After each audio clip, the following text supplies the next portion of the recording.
G'day folks and welcome to another episode of The Breakdown brought to you by Newstead Brewing, where we're not filming today for a change of pace. We're back at Ballymore. Now, unfortunately this week, a regular partner in crime, Jaybor Staunton, couldn't join us. I'm still pretty upset about it. They ask you how you are, you just have to say that you're fine when you're not really fine, but you just can't get into it because they would never understand. But I've replaced him with South's finest, Pauly B. Pauly, how are we, man? Mate, good sauce. It's like Kobe without Shaq, but this week you get the Greek freaking, eh? Okay, however you want to phrase it, man. Mate, a massive weekend of club footy just gone at around 13. One of the most impressive results your boys made, the Magpies, getting up over the Gallopers at Yoku Road, 29-28, man. What went well for your boys on the day? Mate, the rumble in the jungle, it was real tough. Obviously, Jeeps coming off a loss the week before. We knew they were going to be up for the challenge, and obviously with us the week before not going too well against UQ, there was a bit of an honesty session and a challenge laid down to the boys, and they responded, and that was built off the back of just some great defence. Right, and mate, obviously the week beforehand against UQ, you guys had a pretty disappointing match. It seemed like the boys weren't really in that one. To see them respond the way they did, mate, against the reigning champs, man, how pleasing was that as a coach? Oh, mate, as a coach, that's all you ask for, is just those effort areas that don't require much skill. And they really stepped up to that mark and were able to, account for themselves really well in that area, and they just paid for each other and were able to get a result. And man, one fella I've been really impressed with, Harley Fox. He's taken over the captaincy, mate, and it seems to have changed his game. I remember the first time I saw him play was back for Churchy, back in I think 2014 was his final year where he was captain there. It seems like he's thrown back to the heyday, mate. Mate, he's one of those guys. We spoke before, Source, about guys that are rugby players and natural footballers, and Harley Fox is just a natural footballer. Those guys that has that real high rugby IQ, a little bit like that Andy Ruiz and Anthony Joshua. He probably looks a little bit more like Andy Ruiz, but just has that rugby IQ, and everybody seems to get a lift around him, and that's what he really brings, as well as his leadership qualities. Nice, and man, it wasn't just a special one for the players, mate. Obviously, a big day, mate. Doubles. Club legend of South, mate. Obviously, he's had some health concerns, but to win the Talkington Daily Cup, named after him himself, mate. The photos after the match said it all, mate. He was stoked. The boys were stoked. Mate, it was, and obviously off the back of his health issues this year, he really let the boys know how much it meant to him afterwards in the sheds, and for the boys who new to the club and guys who've been there like myself for a while, they were able to see how raw his emotions were and sharing how much it meant to him. So it was good to be able to get that from one of South's finest. Nice. Well, big shout out to Doubles. He's one of the true legends of Queensland Premier Rugby. So moving on to our second game, it was a clash between Bond and East at Tigerland, a reverse of the first result we saw between these two clubs. Bond getting the win here, 18-17. Came down to a number of late penalties. I think Pilsey stepped up for East and slotted one with just a couple of minutes left on the clock to put them ahead.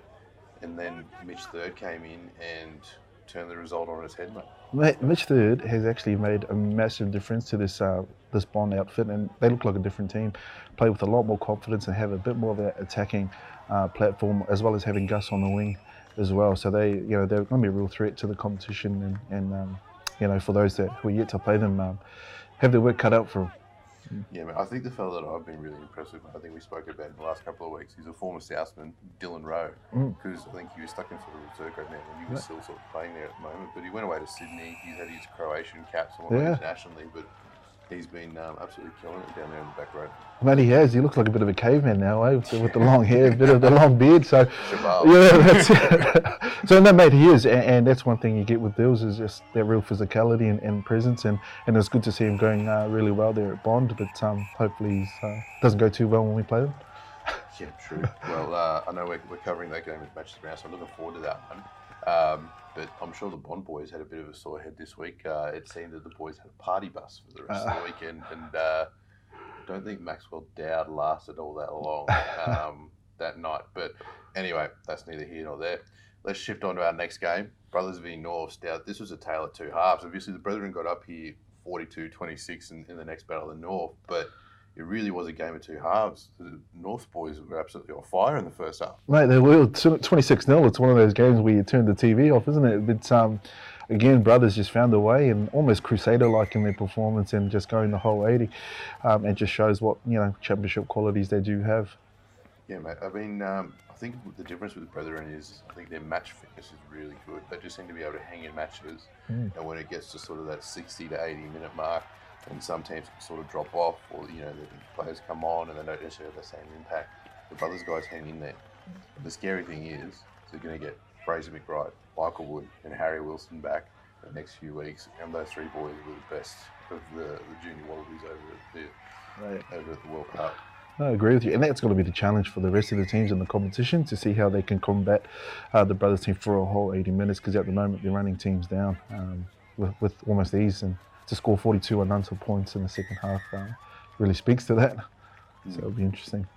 What did you make of the helicopter delivering the that was Cup? That was unreal. That was unreal. I was wondering what was going on there, and yeah, geez, big budget out there, eh? Oh, killing it up in North, mate. But it was a special match as well, mate, for another reason. This was Duncan Payau's sign-off from club footy. He's been involved in Premier Rugby, obviously, here at the Reds for a long time, and it was special to see him get one last run for the Eagles. So shout out to Duncan for all he's done for the club, and he'll be missed within the competition. No, and just to echo that source, I think Dunk has been one of those special players where in previous years where he's been on the bench and had limited game time for the Reds, and then just backed up the next day for Norths, and really speaks to his character. And mate, hope you go real well over there overseas and enjoy your time. So moving on to the match of the round, clash between UQ and Wests. The Students getting up 21-14 here, but this was a tight one, 14-all with minutes to play. And Yus Van Eden ducked over for his second try with a little show and go right on the final play, mate. Absolute heartbreak for West. Mate, right on the whistle, 2 weeks in a row. That has got to hurt you. And Yus Van Eden, just channeling his Yus Van Westhuizen, mate. That was awesome. Little show and go, and gets over and gets the job done for a UQ side that's building some good momentum. Yeah, mate, they're looking like a different side in this back end of the season. Obviously, you guys saw it a couple of weeks ago. South. And one of the key differences is their scrum. And Yus actually spoke about this after the game, that now they've actually got a platform to play off because their forwards are giving them front football. And I think the difference is SJ Tamala. He's come back from Belgium, where we wouldn't expect that to be necessarily somewhere to go and go through a scrum apprenticeship or something like that. But he's played the house down, and it's unlocking sort of their outside attacking threats and whatnot that they've actually got.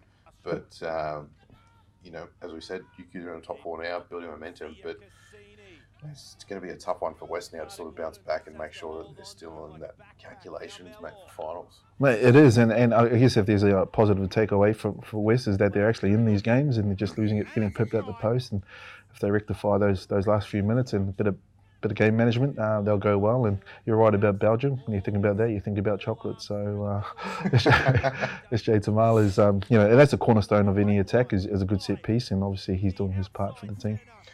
Yeah, I think the key for West on the weekend was actually that the outside backs didn't see as much ball as they could have. When Filippo Dalguni playing back for West after the red season's done, which is awesome to see, and Hunter Paisami, when those two guys got the ball out wide, they made inroads, but they just didn't get it enough. Yeah. So if West can look to unlock those guys in the coming weeks, it's going to be interesting because they're going to have an absolute red-hot backline. And that's going to be their challenge, right? Like, we spoke about, no point in having a Ferrari if it's parked in a garage, and you got a Ferrari in its finest in Filippo Dalguni on the wing, and that'll be their challenge, just to be able to create space for those guys to do their thing on the edge. So round 14 of the Newstead Brewing Hospital Challenge Cup kicks off this weekend, and Wests, they've got a hard challenge first up in terms of trying to bounce back after these losses, hosting Jeeps over at Silver Ray. It'll be Ladies' Day, the boys will be up for it, but two teams coming in off two losses, mate. It's going to be two sort of very they're going to be teams that are hurting going head-to-head. That's right, and for one of them, it'll be 3 losses this weekend, so that's going to be the challenge for both teams. Both will be equally hungry. Like you said, it's going to be Ladies' Day, so there'll be no lack of motivation for the boys to put on a good performance, but I think it's just going to come down to whoever wants it the most, really. And Brothers v Sunnybank this week at Brothers. Sunnybank are coming off a bye. They played good against North the week beforehand. They're on the improve, but it's hard to see a result going either way other than Brothers. I'd have to agree there, and it'd be interesting to see what Brothers do, whether they rest some guys, probably an opportunity to look at some other guys that are playing reserve grade, try to build some depth towards that finals kind of charge. But Sunnybank won't be an easy task. They've got a few points to prove, and they've got some guys that are playing some good footy as well. I think a key one's going to be whether or not we see Isaac Lucas line up sooner rather than later. And see that combination of the Lucas brothers running amok on the field again. Yeah, potentially Matty and Ben might pop back, mate. Oh. 4 of them run around. Now, the next game is going to be UQ v Norths over at St. Lucia. I know this is a game that UQ dropped in the first round, and they spoke about heading into the West game, another game that they dropped, about revenge, wanting to turn around the result. This is going to be another one where they're going to want to rectify a game they let slip. And St. Lucia is a very tough place to play. Not many teams are successful when they go there, and I'm sure Mick will have the boys ready for this challenge in Norths. And Norths, they just nothing to lose really. They just throw caution to the wind and they'll let the ball go. And I'm sure UQ will come out on top there. Match of the round this week, mate. South v East. It's Pauly B sauce. Mate, as much as we could throw banter, all this sort of stuff. I'm looking forward to this match, mate, because just the rivalry between the two clubs, mate, at Prem level is massive. Mate, it runs deep, the old rivalry, and it's Old Boys Day here at South as well. So there's a few teams that are celebrating their title anniversary. So it'll be a great day out there at the Nest. But you're right, it's two teams that are well in contention for that finals hunt. And obviously with Moses Rauluni over there at East, there's obviously there'll be no love lost when it comes to the coaching between him and ET. But mate, Butch just wanted to come home, mate. That's what Tiger's legend, mate. Mate, he is. He just it'll be good to see him, and he just he coaches there, but he comes and has kava with us. So, mate, I've had yeah, that's with true. You guys, mate. Anyone's invited. That's true. But mate, looking forward to the game. There's going to be a lot of talent on display there, and a great challenge for us against the East team who has a great set piece, and they'll be looking to disrupt ours for sure. Yeah, key battle for this one I'm actually really looking forward to. Harley Fox versus Sarah. Two of the form number 8s in the comp going head to head. Yeah, it is the natural footballer up against the natural athlete in Seru. I'm actually looking forward to the 2 9s. Scotty Too Hottie back for us in the pocket and really makes a real difference. So it'll be good to see how him and Eli go. And a special shout out, South's 4th grade on the weekend. Craig Kasolke will be playing his 400th game for the club. So it was a massive achievement. The bloke's been around South for a long time. So hats off to a great clubman. Well done, mate. Cam Smith, is he? 400 games. Does he have boats in his backyard? True. All right, folks. Well, that's it for this week's episode of The Breakdown. Thanks for joining me, Paulie. Thanks, Horse. You love it. We'll see you at the Nest. Can't wait for Saturday day.